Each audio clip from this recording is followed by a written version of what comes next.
So this is my off-season deadlift training. I decided to make a couple adjustments and follow a different rotation than what I had written out for both squat and bench. I want to keep the volume and the percentages pretty close, but I'm just not a fan of super high rep deadlifts. I don't know, that may change in the future, but for right now, I'd prefer to build volume using more sets rather than trying to work sets at 10. And at the risk of form breakdown at that rep range is just not really worth the extra benefit of just adding a few sets. So what I'm going to be following here is a 5x5 and keeping that rep and set structure over the course of a 3-week wave. What I'm going to alter between each week is the range of motion that I'm pulling from. So week 1 I'm going to be pulling off of a plate, so inch to inch and a half deficit.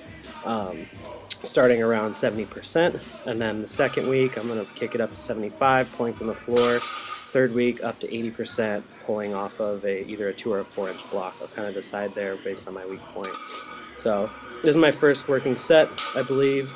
This is 405. Decided to make 5-pound jumps.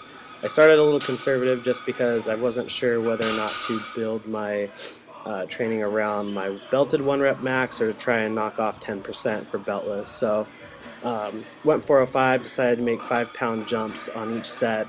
So I ended at 70% of my my top deadlift. So 70% of 600, so that puts me around 425 towards my last set. So these felt surprisingly easy and fast. I was very happy with it.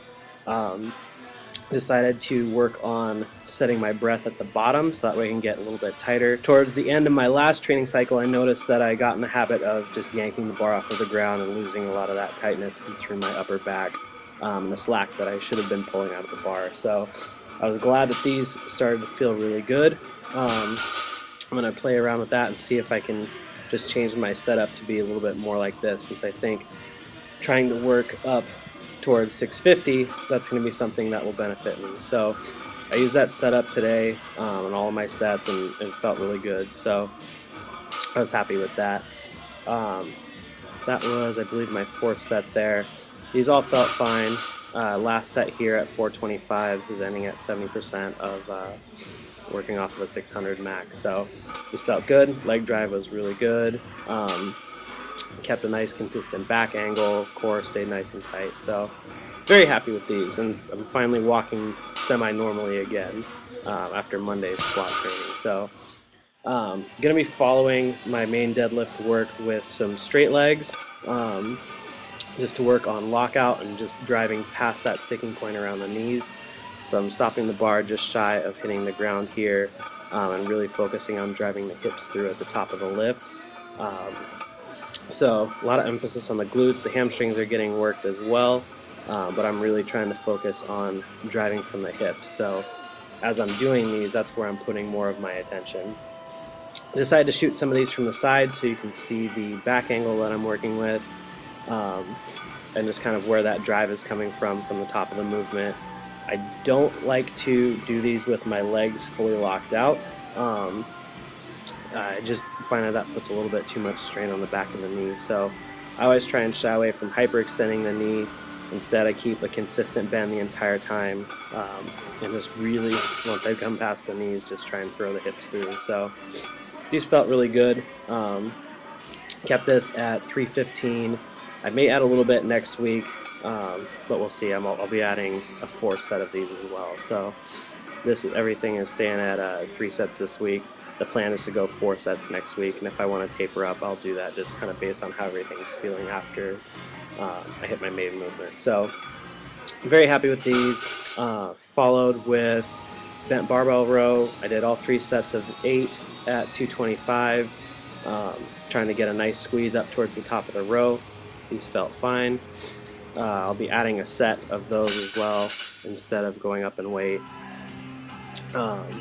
Followed with 3 sets of somewhere between 8 and 10. Some sets I got 10, some sets I got 8. I don't really remember what the weight was. I just kind of went up until it was difficult. So the main goal with these, and you can see as I'm kind of rocking a little bit, is I'm trying to keep the shoulders retracted down and then keeping a range of motion to where I'm actually squeezing it all the way across my upper back. As I followed this with 3 sets of 20 of shrugs. I like to use these are just 50-pound kettlebells. I like the extra range of motion. I like to do these seated so that way I don't start throwing momentum in it. Want to get a good squeeze toward the top. So nothing fancy here, just extra volume for upper back. I'm going to add sets, and then after I add some sets, I'll add some weight. These weren't too terribly difficult, just wanted some extra volume on traps here. So moved into 3 sets of rollouts with the ab wheel. I'm a fan of these because they help you practice stability in through the shoulders and the lats at the same time as bracing the core. I like to create pressure in through the abdomen the same way as I would with squats or deadlifts when I do these. So I focus on pressurizing, and then I go through the movement. Towards the end of the set here, I just hold it for a static hold and just pause it towards the end. So as I progress through, I'm going to start adding a couple second pause at the end of each rep, and then I'll start adding sets afterwards. Hopefully you enjoyed the video. If you do, please like it and subscribe to my channel.